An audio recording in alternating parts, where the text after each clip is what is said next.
AI, Chat GPT. Oh my God, it's gonna take all of our jobs. I won't be able to pay my bills. We're all fucked. Let's talk about that in this video. I just did a video on how wrong everyone was about the cerveza sickness and the jab.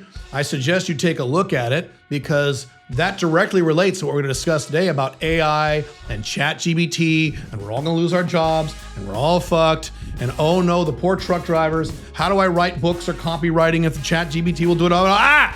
So let's talk about this. I'm gonna give you 5 things that you can do, 5 things you should do in order to not only survive, but thrive in this new era of radical change. Number 1, top of the list by far, and this is nothing new. I've said this many, many times. Every time some big crisis or change comes along and all of you fucking freak out. Number 1 is take a deep breath, calm down, and turn on your brain. When you are scared, when you are nervous, when you are angry, when you are frustrated, and even when you're super ecstatic and happy, Trump supporters in 2016, your higher brain functions literally shut down. You can't make decisions because that's exactly how the human brain works. You have to calm your emotions so that your brain, the frontal cortex, actually starts to work again. When you have no emotional control, you make incorrect decisions and you just make everything worse. People always freak the fuck out, either over positively, Trump supporters when Trump won the election back in 2016, or negatively, woke and left-wing people who thought the pandemic was gonna kill hundreds of millions of people and it never did. People do this. This is a normal reaction and you don't want to have this reaction. You want to train yourself. Once you get something scary, you go, whoa. You take a deep breath into the nose, out through the mouth, breathe deeply into the bottom of your stomach, deep into your diaphragm, take a beat, relax, calm the emotions, and then make some decisions, and then ask questions, and then make your assumptions based on facts and rationality. I will admit, the very first time I used Chat GPT, I was a little concerned. I'm like, woof, this is kind of interesting. But I go, oh my God, they took our jobs. I didn't do that. And I'm gonna tell you why I didn't do that. But that's first step is calm the fuck down. If you can't do this, and I'm sad to say there's a percentage of you watching this video who can't. You're not gonna calm down. You're gonna freak out no matter what. No one can calm you down. You're just insane and irrational and you can't be helped. So I'm sorry about that. But if you're in the category of people who can calm down, if you can't do this, none of the other steps I'm about to give you will help. That's why it's step 1. You've got to calm down, take a deep breath, and relax. This goes for anything. This goes for CBDCs. This goes for the crypto crash. This goes for jab passports and social credit scores and the war in Ukraine. Deep breath, relax, and turn on your brain. Step 1. A critical and necessary step. Step number 2, once you have calmed down and turned on your brain, you ask yourself, how can I exploit this to my advantage? This is the question that I always ask. This is why in 2020, when everyone was having the worst year of their lives, I had literally one of the greatest years of my life, because unlike everyone else, instead of having a panic attack about cerveza sickness or riots or lockdowns or jabs, I said, how can I make money on this? How can I exploit this? This is very similar to my attitude regarding the collapse of the Western world, the collapse of the United States, the collapse of Canada, Europe. Instead of being an angry right-winger saying we have to fight this and take our country back, which is not possible at this point, ask yourself, all right, this is gonna happen. This is gonna happen whether or not I like it. There's nothing I can personally do to stop it. So how do I make money on this? How do I exploit this to my advantage without lying or breaking the law? Those are the only 2 rules. You can't lie, you can't break the law. Other than that, how do you exploit this? So when you see things like Chat GPT, it says like, oh my God, we're all fucked. That's the wrong reaction. The correct reaction is you get out a notepad or a blank Word document and you start brainstorming. How can I make money? How can I use this to make more money? And a lot of people have. There's all kinds of YouTube videos on YouTube right now of guys exploiting this, making shitloads of money off what they can do with Chat GPT. That's the smart approach. The dumb approach is, oh my God, I'm gonna lose my job. Oh my God, all these people lose their jobs. Oh, we're all fucked. The quality of the questions you ask reflect a lot upon your future happiness and your current happiness. You have to learn to ask high quality questions instead of just making blanket statements that are usually inaccurate. And once you start asking yourself, how can I exploit this without lying or breaking the law? All of a sudden your entire attitude shifts And now you're excited about these changes instead of nervous or scared about these changes. That's why I'm always excited about these things, and a lot of you are terrified. You're asking yourselves the wrong questions, or more often, the wrong statements. Number 3, make plans around it. Make plans that factor for it. I have talked a lot over in my Alpha Male 2.0 content about happiness in the collapsing world. Means you decide what you want, you acknowledge the problems that you see in society, financially, culturally, economically, what have you. You acknowledge them, and then you plan a way around these obstacles to get what you want anyway. I have done this with basically everything in my life, especially over the last 20 years of my life. I have always planned around future collapses, future economic problems, presidents changing, people becoming more left-wing. I'm constantly planning around these things, and I'm assuming they will happen, so when they happen, I'm not surprised. Today, when I make plans, and this has been the case for many years, I plan on things like AI.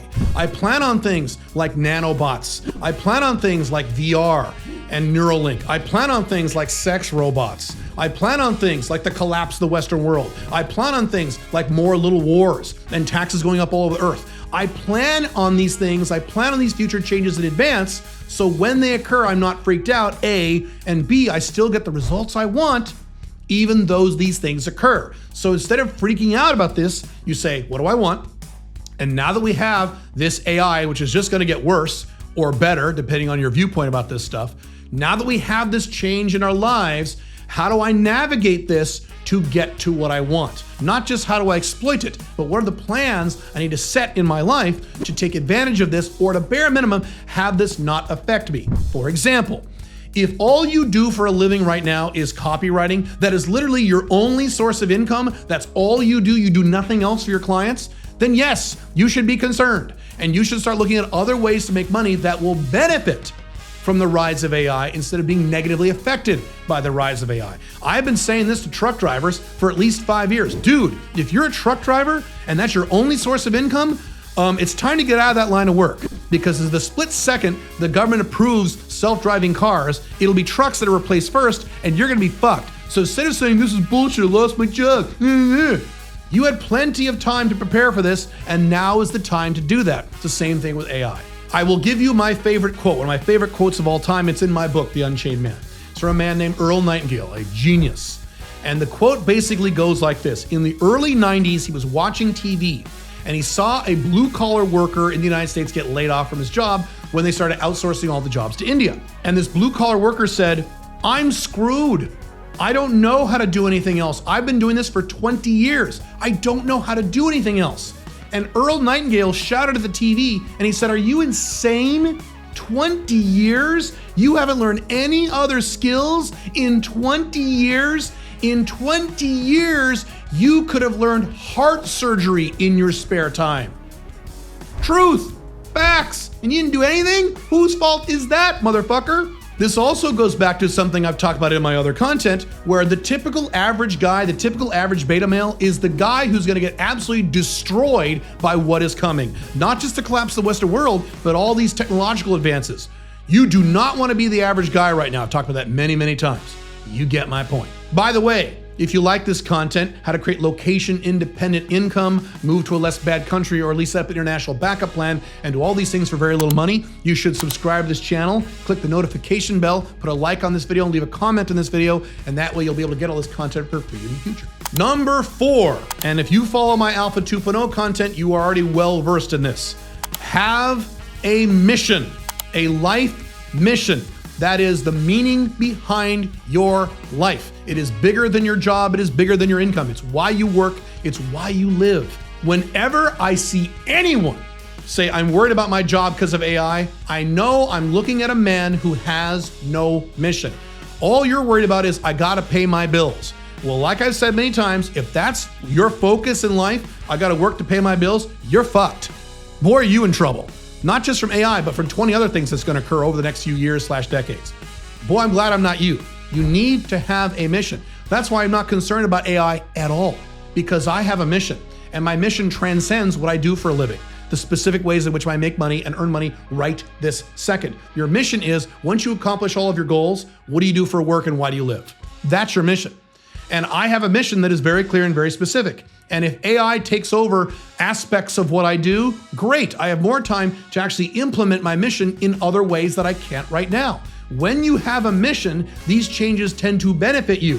When you have no mission, when you have no direction in life, then you're going to be scared about every little thing that occurs. These things won't affect my mission. They'll just allow me to go about my mission in a different way. So if you don't have a mission, I strongly suggest you do that. There's a link to a video on my other channel on how to do a mission. I suggest you take a look at it if this is a new concept for you. But men and women without missions are gonna get fucking destroyed by what is coming, not just AI. You've got to have a mission in life. It is critical. And when these things occur, you'll be happy instead of scared. Number 5, this is gonna sound trite, and that's the quote I've had many times. Said this many, many times in the past 16 years.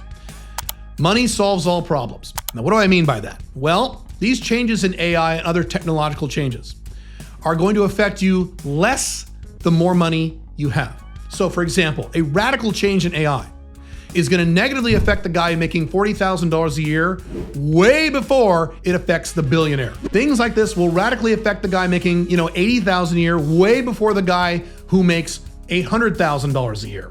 The more money you make, A, the more protected you are from these kinds of problems, and B, the more likely you are to benefit from these kinds of problems. People like Mark Cuban and various other people have predicted that very soon we're gonna have trillionaires, and that's gonna happen because of this technology. And that'll be people who are billionaires now who later become trillionaires. Now, I'm not saying you need to become a billionaire. I'm not a billionaire. I will never be a billionaire. I don't want to be a billionaire. I don't want to work that hard. But what I am saying is that if you keep poo-pooing money, or if you keep being lazy and sitting on your ass saying, oh yeah, I really should start a business, but I got other things on my plate, and I would suggest you get to work right now. I did a video recently, you can watch up there, where I said there's 2 types of people who will survive and thrive in the collapsing era in which we live. That would be people who are hyper flexible, or people who are what?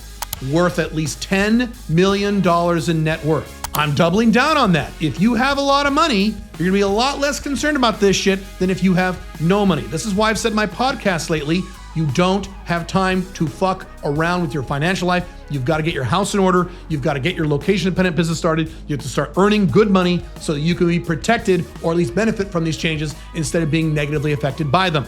The more money you make, the more money you have in terms of emergency savings, the higher your net worth is, the more internationally diversified you are, and the more internationally mobile you are, the less you will be affected by these scary new negative changes in technology and economic changes. That's just a fact. So this is yet another incentive for you to make more money. Obviously at Sovereign CEO here, I talk about the Sovereign CEO minimum income of $85,000 a year, pre-tax net profit from your business. I would recommend a lot of you need to make a lot more than that. Some of you don't mind, fine. But if you don't even make that, boy, do you have a problem. Get to work, stop farting around, and then you'll be A, protected, and B, more importantly, be easily able to leverage this technology. Trust me, I plan on, matter of fact, I've already done it. I plan on using Chat GPT in my companies to make a lot more money than I'm making now. Matter of fact, I've already done some stuff. I'm not gonna tell you what they are. See, I don't wanna tell you, it's a secret. I don't want to let you know, but I've already done some things. I plan on making a lot of money from this Chat GPT thing, even though I'm a content creator. Instead of me saying, oh no, I create content. Now AI can create content, so I won't make any money anymore. Oh no, I did the exact opposite. I'm like, fuck yeah, I can exploit this and I can make money from this. And I'm more easily able to do that because I already have an infrastructure. I already have several companies, higher income, a team to help me, and so on. You need to get to that point as quickly as you can. This is obviously a very big topic. If you have more questions on this or help me to talk further about this, I certainly can. Let me know in the comments. In the meantime, you should watch this video right here on the best businesses to start in 2023. And I actually mentioned AI in that video, and I'll see you in that video.